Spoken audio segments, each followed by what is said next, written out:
Bismillahirrahmanirrahim. Assalamualaikum warahmatullahi wabarakatuh. Alhamdulillahi rabbil alamin. Wassalatu wassalamu ala rasulillah wa ala alihi wa ashabihi ajma'in. Amma ba'd, talibati al-karimat hafizakunallahu jami'an. Hadha huwa ad-dars al-thani min maddati usulil fiqh. Ini pelajaran kedua dari pelajaran usul fiqh. Yang pertama, kurang lebih 2 minggu yang lalu kita sampaikan dalam bentuk voice note. Ini adalah pertemuan kedua karena bergantian dengan mata pelajaran fikih. Insyaallah kita lanjutkan sanwasil darsana fi usulul fiqh fi safhati as-sabi'ah. Minggu lalu kita baca di halaman 7 dan tersisa sedikit di bawah. Yang terakhir yang kita bacakan pada minggu lalu pada kalimat wastilahan. Ini adalah pengertian fikih secara istilah. Kita ulang sedikit bahwa kajian kita masih di muqaddimah usulul fiqh ta'rifuhu, pengertian daripada usul fiqh, dan bahwasanya usul fiqh itu dilihat dari dua sudut pandang. Usulul fiqh yu'arrafu bi'tibarain, dilihat ataupun dimengerti dari dua sudut pandang. Yang pertama, dan kita masih pada sudut pandang yang pertama, yaitu bi'tibari mufradai. Ini yang kita baca minggu lalu atau pertemuan sebelumnya, dari sudut pandang kedua rangkaian kata dari usul fiqh. Jadi usul fiqh itu terangkai dari kata usul dan juga al-fiqh. Makanya mufradaih. Mufradaih ini musanna dari kata mufrad. Ini yang sudah kita bacakan minggu lalu, bahwa dari sudut pandang dua susunan kata usul dan kata fiqh, bahwa al-usul adalah jam'u asal. Ini sudah kita bacakan, jamak dari kata asal dan seterusnya. Ada ayat yang sudah dibacakan, artinya adalah fondasi. Aslun, aslani, usul. Bahasa Indonesianya adalah fondasi ataupun dasar, seperti fondasi rumah dan juga fondasi pohon, yaitu akarnya. Dan juga al-fiqh wal fiqhu lughatan, di sini yang kita baca fikih secara bahasa adalah al-fahmu, pemahaman. Dan juga disebutkan di situ penggalan ayat wahlul 'uqdatam min lisani yafqahu qawli. Ini doanya Nabi Musa alaihissalam, yaitu wahlul, dan lepaskanlah 'uqdatan min lisani, belenggu dari lidahku, yafqahu qawli, agar mereka memahami apa yang aku ucapkan. Yafqahu inilah yang digarisbawahi sebagai pembelajaran, bahwa kata al-fiqh artinya adalah al-fahm. Yafqahu bimakna yafhamu. Wastilahan ini yang terakhir kita baca pada pertemuan sebelumnya, secara istilah untuk pengertian fikih. Ini belum usul fikih, ini masih kata fikih. Secara istilah, ma'rifatu, mengenali, al-ahkami, hukum-hukum, asy-syar'iyyah, syar'i, hukum syar'i, hukum Islam, maksudnya hukum syar'i yang bersumberkan pada syariat. Al-amaliyah, yang praktis. Hukum-hukum itu ada yang praktis dan ada yang bersifat keyakinan. Maka kajian fikih adalah terkait dengan ibadah-ibadah praktis. Praktis maksudnya yang dipraktekkan, bukan yang diyakini di dalam hati. Bi'adillatiha at-tafsiliyah, dengan dalil-dalil yang terperinci. Terperinci maksudnya masing-masing akan ada dalilnya. Setiap masalah dalam kajian fikih ada dalil khususnya. Itu yang dimaksud dengan at-tafsiliyah, dan akan dijelaskan sekarang. Inilah pelajaran kita pada pertemuan kedua ini. Kita akan bacakan pengertian dari masing-masing kata dalam kalimat pengertian dari fiqh. Dan ini menjadi ciri khas kajian usul fikih, yaitu setiap kata dijelaskan. Kita lihat, ini yang menjadi pelajaran kita. Fal muradu biqaulina. Yang dimaksud dengan ucapan kita ma'rifatu. Ma'rifatu maksudnya dari pengertian di atas. Wasilahan ma'rifatu. Maka sekarang dimulai dari kata ma'rifah itu apa sih? Yang dimaksud dengan ma'rifah pada ta'rif, pada pengertian kata istilah fikih itu apa? Mengenali atau mengetahui. Yang dimaksud dengan ma'rifah adalah al-ilmu wa dhannu. Ilmu dan dhann. Ilmu bisa diartikan adalah keyakinan atau sesuatu yang diketahui dengan pasti. Nah, kepastian itu namanya al-ilm. Jadi kalau ana mengatakan ana alimtu, saya tahu, artinya saya tahu dengan pasti. Pasti tentunya sebatas kepastian yang dimiliki oleh makhluk. Karena kepastian yang hakiki hanya Allah Subhanahu wa taala yang memilikinya. Tapi sebatas kemampuan makhluk mengetahui itu namanya al-ilm. Kalau ana mengatakan misalnya ana alimtu talibah fulanah misalnya. Saya mengetahui si talibah fulanah namanya. Ketika kalimat yang ana gunakan alim tu berarti ana tahu secara pasti, dalam arti ana tahu bapaknya siapa, rumahnya di mana, masa kecilnya bagaimana, makanan kesukaannya apa, warna kesukaan apa, dan seterusnya. Banyak hal yang ana tahu. Itu namanya alim tu. Ma'rifah itu yang dimaksud di sini itu termasuk al-ilm, tapi juga termasuk al-dhann. Wal-dhann. Al-dhann adalah bukan keyakinan, bukan pengetahuan secara pasti. Kalau secara bahasa al-dhann itu adalah prasangka. Ada persentase pengetahuannya dan cukup banyak. Kalau kita pakai persentase sekitar 60%, ataupun 70% mungkin, itu namanya dhann.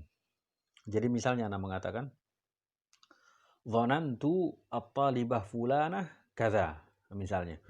Artinya aku menyangka si talibah fulanah namanya itu seperti ini. Nah, ketika ana menggunakan dhanantu berarti ada pengetahuan di sana tapi tidak pasti. Tidak seperti mana yang ana katakan alimtu. Artinya kemungkinan besarnya seperti yang ana sebutkan. Tapi juga itu tidak pasti. Nah, kata ma'rifah dalam pengertian fikih itu tercakup padanya pengetahuan yang pasti dan pengetahuan yang kemungkinan besar, dhann. Mungkin akan ada pertanyaan, kenapa termasuk dhann dalam kata ma'rifah? Kenapa tidak hanya ilm saja misalnya? Kenapa tidak hanya mengetahui dengan pasti tentang hukum-hukum yang dikaji dalam fikih? Kenapa harus dhann itu termasuk? Ini jawabannya. Li'anna idrakal ahkamil fiqhiyyati qad yakunu yaqiniyan. Karena idrakal ahkam, mengetahui, idrak sama dengan faham. Li'anna faham al-ahkam, karena memahami hukum-hukum al-fiqhiyah, fikih, hukum-hukum fikih itu qad yakunu yaqiniyan. Terkadang mengetahuinya itu dengan pasti. Artinya, anak kasih contoh, salat 5 waktu hukumnya apa? Maka jawabannya, salat 5 waktu hukumnya adalah wajib. Apakah pasti? Jawabannya iya, pasti. Tidak ada khilaf di antara para ulama fikih bahwa salat yang 5 waktu itu hukumnya wajib, tidak ada khilaf. Nah, berarti itu ilm namanya. Kita ulang lagi. Li'anna idrakal ahkamil fiqhiyati qad yakunu yaqiniyan. Karena mengetahui hukum-hukum fikih itu terkadang sifatnya yakin. Wa qad yakunu dhanniyan, dan terkadang pula sifatnya adalah dhann atau kemungkinan besar.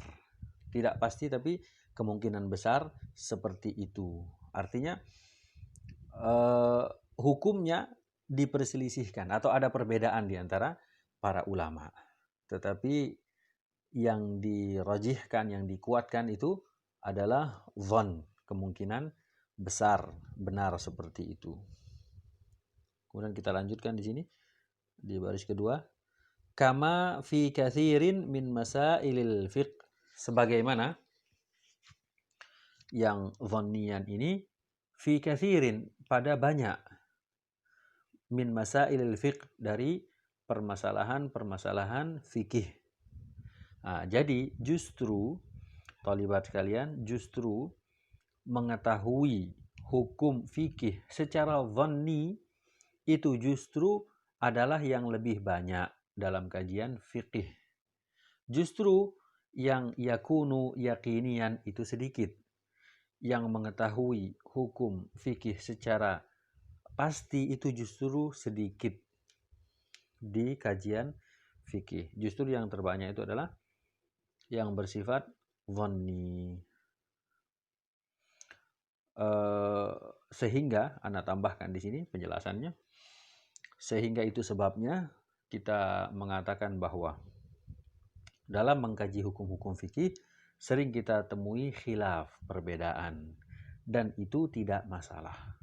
Kenapa tidak masalah? Karena kebanyakan hukum-hukum fikih adalah mengetahui hukum tersebut, ma'rifatu zalikal hukum, mengetahui hukum itu adalah dhanniyan yakunu fi aktsari al-ahkam. Kebanyakannya adalah bersifat dhanni. Artinya dalil ada, tapi terjadi khilaf misalnya di antara para ulama tentang, bahkan yang pertama misalnya dalil tersebut apakah sahih atau tidak. Setelah disepakati dalilnya sahih, maknanya bagaimana? Terjadilah khilaf. Maka sifatnya adalah dhanni, lebih banyak pada permasalahan fikih. Kita lanjutkan. Yang bawah ini, wal muradu biqaulina, dan yang dimaksud dengan ucapan kita al-ahkami asy-syar'iyyati. Ini diambil dari pengertian yang di atas, ma'rifatu al-ahkami asy-syar'iyyah, mengenali atau mengetahui hukum-hukum syar'i, hukum-hukum syariat.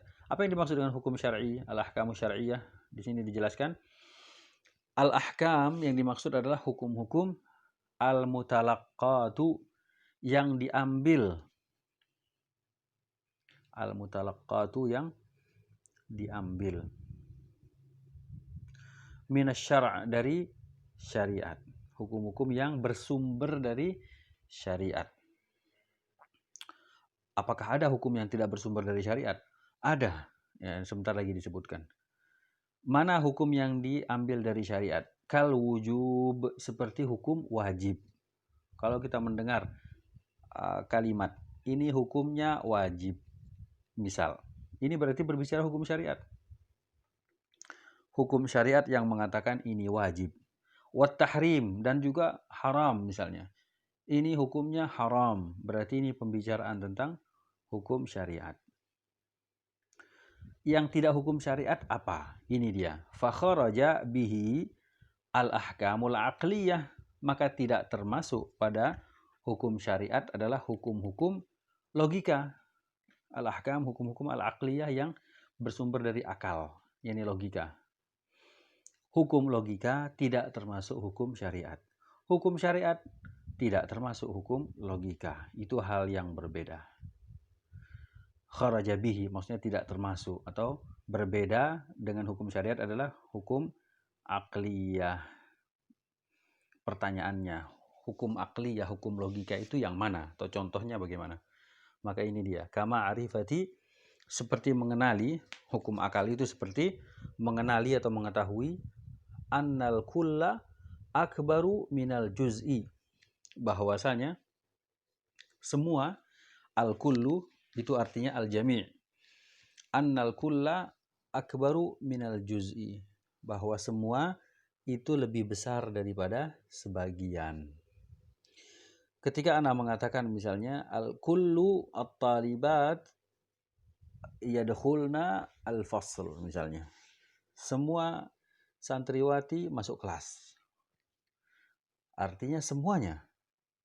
Ketika anak katakan kelas 11, misalkan kelas 11 Mia masuk kelas semuanya. Kullu talibat syu'batul ulum fil fasl. Ini semuanya. Itu lebih besar, akbar minal juz, daripada sebagian. Daripada anak katakan misalnya ba'du talibat, misalnya kelas yang lain kita sebut ba'du talibat al-hadi asyar syu'batul lughah al-awwal fil fasl misalnya. Ba'd itu sebagian. Nah, pertanyaannya antara kullu dengan ba'd lebih besar yang mana? Jawabannya adalah secara akal. Yang semua itu lebih besar atau lebih banyak daripada yang sebagian. Kenapa semua lebih besar daripada sebagian? Jawabannya karena akal sehat mengatakan itu.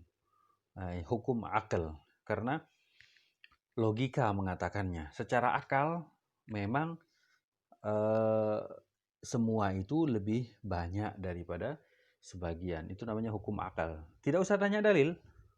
Mana dalilnya bahwa semua lebih banyak daripada sebagian? Kita katakan ini hukum akal, tidak perlu dalil. Yang perlu dalil adalah hukum syariat. Kalau seseorang mengatakan sholat duha hukumnya sunnah misalnya, maka boleh kita tanya dalilnya mana? Boleh. Karena itu hukum syar'i. Tapi kalau seorang mengatakan kakak lebih besar daripada adik, jangan tanyakan padanya mana dalil. Karena dengan akal sehat seseorang tahu. Seseorang disebut kakak karena dia terlahir duluan daripada yang disebut adik. Akal mengatakan itu. Maka itu namanya al-hukum al-aqli, al-ahkam al-aqliyah. Hukum syar'i bukan hukum akli. Kita lanjutkan. Wal ahkam al-adiyah. Dan juga hukum syar'i tidak termasuk hukum al-adiyah yang kebiasaan. Al-adah, kebiasaan. Al-adiyah.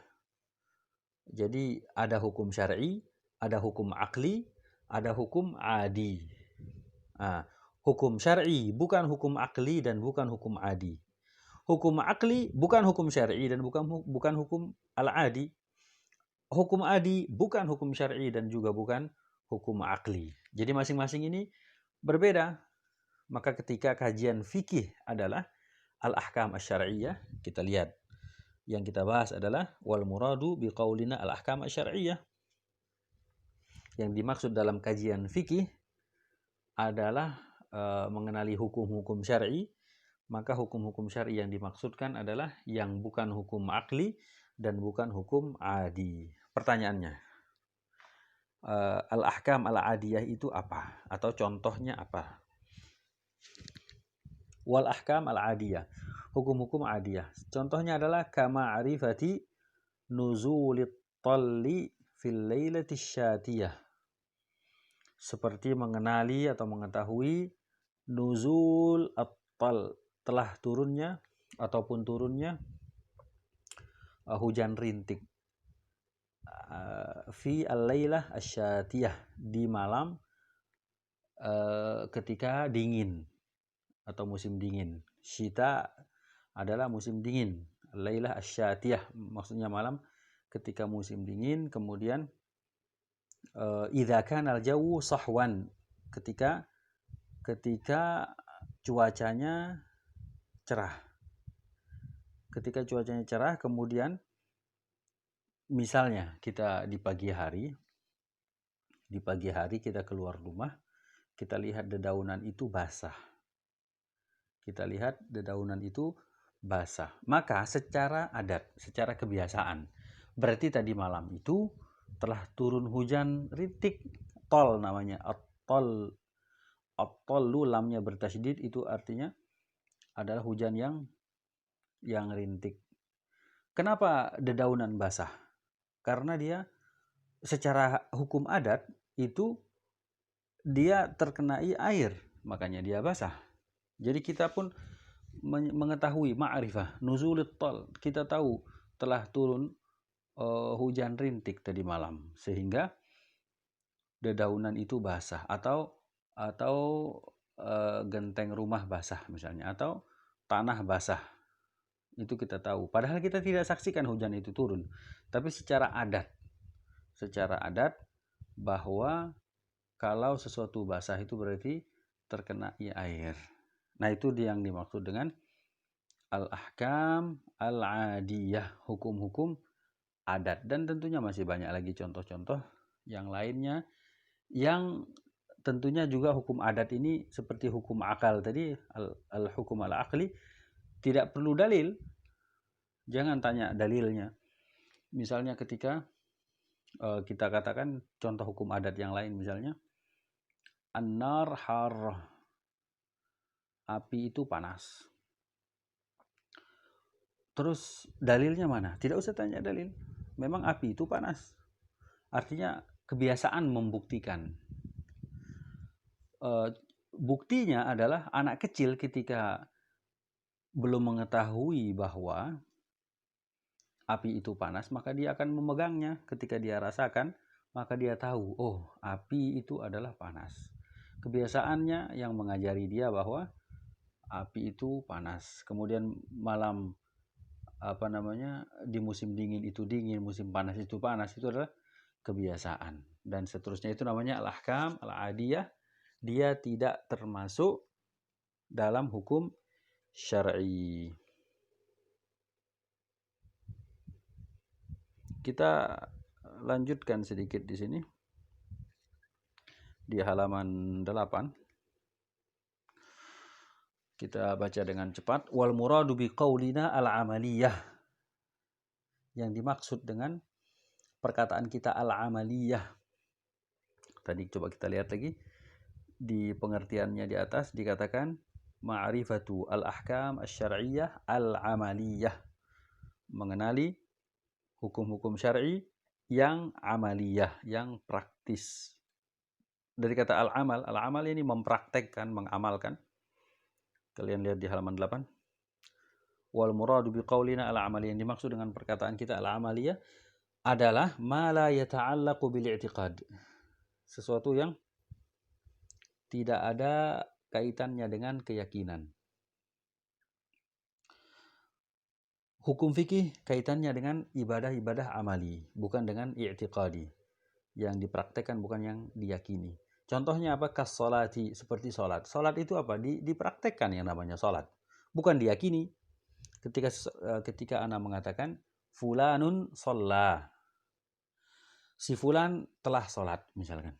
Apa yang dia lakukan? Dia mempraktekkannya. Dia berdiri, dia bertakbir, dia ruku, dia sujud, dan seterusnya. Itu namanya al-amaliyah. Maka sholat termasuk ibadah amaliyah. Di mana kajiannya?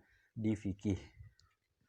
Was zakat, dan juga zakat. Ketika anak katakan misalnya fulanun zakka malahu, si fulan menzakati hartanya misalnya. Apa yang dia lakukan? Dia ambil uangnya, dia keluarkan dan dia berikan kepada orang-orang fakir miskin misalnya. Nah, itu al-amaliyah. Fa kharaja bihi ma yata'allaqu bil i'tiqad.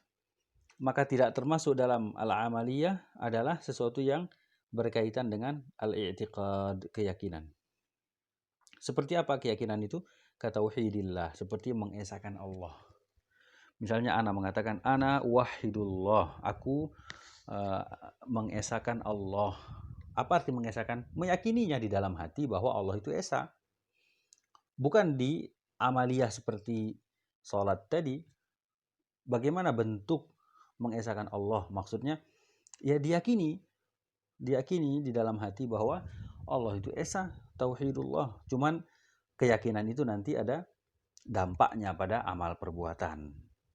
Tapi dasarnya yang namanya keyakinan itu adalah di dalam hati. Wa ma'rifati asma'ihi. Dan juga mengenali asma-asma Allah. Ketika ana mengatakan Allahu Ghafurur Rahim misalnya. Allah itu adalah Maha Pengampun, Maha Penyayang, Maha Pengasih atau Maha Penyayang. Ma'rifatu asma, mengenali. Itu diyakini di dalam hati. Saya yakin bahwa Allah itu Maha Pengampun. Allah itu Maha Penyayang. Wa sifatihi, dan sifat-sifat Allah. Ketika Anda mengatakan lillahi hayatun misalnya, ini sifat. Allah memiliki sifat kehidupan. Hidup. Allah itu Maha hidup. maka itu adalah keyakinan. Fala yusamma dzalika fiqhan fil istilah. Maka yang berhubungan dengan keyakinan seperti ini tidak dinamakan la yusamma fiqhan, tidak disebut sebagai fikih. Bukan masuk pada kajian fikih fil istilah, dalam istilah yang ini. Artinya kajian fikih itu kaitannya dengan ibadah-ibadah amaliyah, bukan i'tiqadiyah. Dan tentunya kalian sudah belajar di materi fikih, dan yang sedang kita pelajari adalah usul fikih, yakni satu rumpun dengan fikih. Tapi nanti kita akan sebutkan apa beda fikih dengan usul fikih. Yang terakhir, wal muradu biqaulina bi adillatiha at-tafsiliyah. Ini penggalan terakhir daripada pengertian fikih yang kita sebut di atas. Coba kalian lihat lagi. Di sini dikatakan, kita ulang lagi, ma'rifatu al-ahkam syar'iyyah al-amaliyah bi adillatiha at-tafsiliyah. Mengenali hukum-hukum syar'i yang praktis dengan dalil-dalilnya yang terperinci. Kalimat dengan dalil-dalil yang terperinci ini maksudnya apa? Mal maqsud? Al-maqsud atau al-muradu biqaulina bi adillatiha at-tafsiliyah adillatu al-fiqhi al-maqrunati bimasailil fiqhi at-tafsiliyah. Adillatu dalil-dalil, al-fiqh fikih, dalil-dalil fikih, al-maqrunah yang disertai atau dibarengi, dalil-dalil fikih yang disertai bimasailil fiqhi tafsiliyah, dengan permasalahan fikih yang terperinci. Terperinci maksudnya masing-masing memiliki dalil.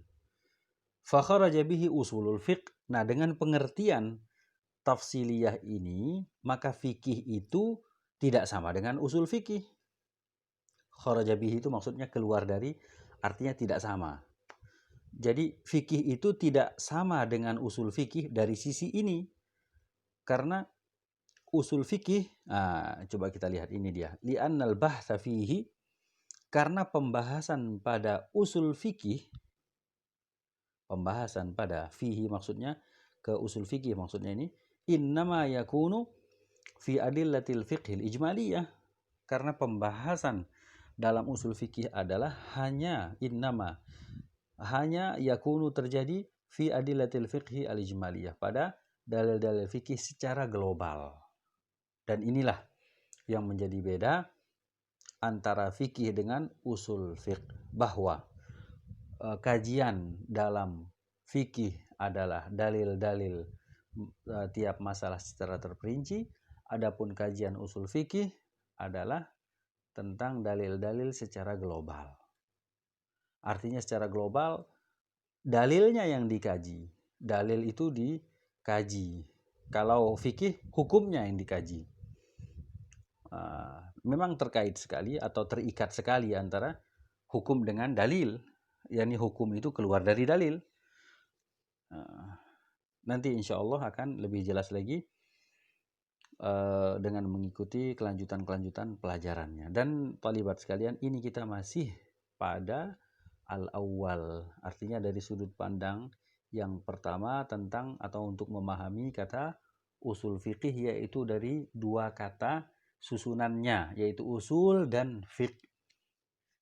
Jadi kenapa kita bahas fikih di usul fikih? Karena kata usul fikih itu terdiri dari kata usul dan dari kata fikih. Maka haruslah kita juga mengetahui tentang makna dari al-fiqh yang barusan kita baca. Nah, nanti insya Allah berikutnya yang as-tsani. Ini sudut pandang yang kedua. Sudut pandang yang kedua untuk memahami usul fikih dari sisi istilah nanti. Kaunihi laqaban.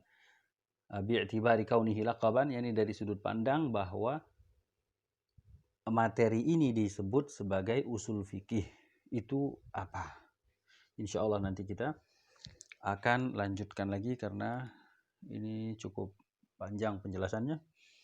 Mudah-mudahan apa yang disampaikan ada manfaatnya, dan kalau ada hal-hal yang ingin ditanyakan atau kurang jelas, disilahkan melalui jalur pribadi. Wallahu ta'ala a'la wa a'lam. Barakallahu fikunna jami'an.